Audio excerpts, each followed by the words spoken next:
Hello YouTube, j'espère que vous allez bien. Aujourd'hui je vous retrouve pour une nouvelle vidéo où on va parler du fond de teint en spray. Je pense que vous le connaissez à force que je vous en parle, vous savez que c'est vraiment mon fond de teint chouchou. Je ne peux plus m'en passer. Donc c'est vrai que je reçois beaucoup des messages, comment il s'utilise un fond de teint en spray, qu'est-ce que c'est, comment ça marche, etc. Donc je vais vous le présenter aujourd'hui. Sachez que c'est un fond de teint qui est disponible en une vingtaine de teintes, donc on est quasiment sûr d'en trouver une qui vous correspondra.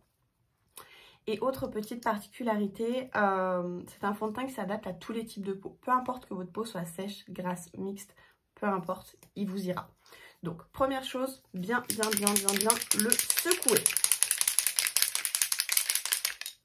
Hop, ensuite on enlève le petit couvercle. On vient prendre un pinceau, donc moi c'est vrai que je suis une fétiche du pinceau Kabuki. Et je trouve qu'avec le fond de teint en spray, c'est clairement le pinceau qui va le mieux. Je trouve qu'il ne fait pas de démarcation, c'est vraiment impeccable. Donc, une fois que j'ai bien secoué, je viens pchiter sur mon pinceau. Vous voyez, je me mets à une bonne distance quand même. Hop, je fais des petits pchits comme ça. Et ensuite, je viens appliquer mon fond de teint. Hop. Donc soit vous pouvez vraiment en appuyant légèrement l'étirer vers l'extérieur, mais le mieux reste quand même de le tapoter sur la peau pour vraiment ne pas avoir de marque, et c'est vraiment ce qui vous donnera une couvrance maximale. Ce qu'il y a de bien également avec ce fond de teint, c'est que vous pouvez choisir au niveau de la couvrance que vous voulez. Si vous voulez vraiment une couvrance totale, vous allez venir tapoter. Si vous voulez quelque chose d'un petit peu plus naturel, vous allez pouvoir venir le tirer. Et comme ça, vous aurez vraiment un rendu totalement différent. Hop, vous voyez que la couvrance est vraiment impressionnante. Moi, c'est vrai que là, j'ai besoin de couvrance, donc je viens le tapoter.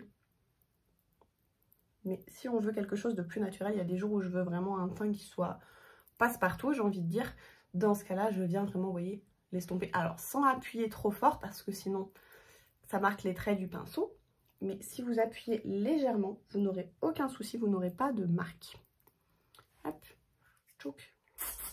Après, c'est à vous de gérer au niveau du dosage, comment vous le sentez. Soit vous mettez plusieurs gros pchits et vous avez la possibilité de faire tout votre visage. Moi, je préfère faire plusieurs petits pchits et faire zone par zone. Mais encore une fois, propre à chacun. Hop. Et évidemment, quand on met du fond de teint, on n'oublie pas de faire le cou. Il n'y a rien de plus dégueulasse que d'avoir la démarcation ici. Hein. N'oubliez pas, c'est vraiment important. Hop. Et au niveau du cou, par contre, là, je viens vraiment l'estomper vers le bas. Vous voyez, pour que là, on ait vraiment de la couvrance et que plus on descend et moins on en a. Pour que vraiment, voilà, ça fasse naturel au moment où on arrive à notre peau sans maquillage. Hop. Donc quand on a les cheveux attachés, on n'hésite pas à aller loin derrière aussi, parce que sinon ça va nous faire une démarcation comme ça. Hop. Et voilà pour l'application du fond de teint en spray.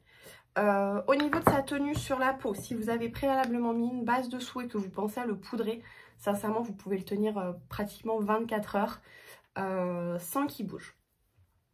Au niveau de la durée de vie d'un produit, généralement moi mon fond de teint me fait 6 mois et je l'utilise quasiment tous les jours. Donc voilà, c'est un bon investissement qui tient sur la durée.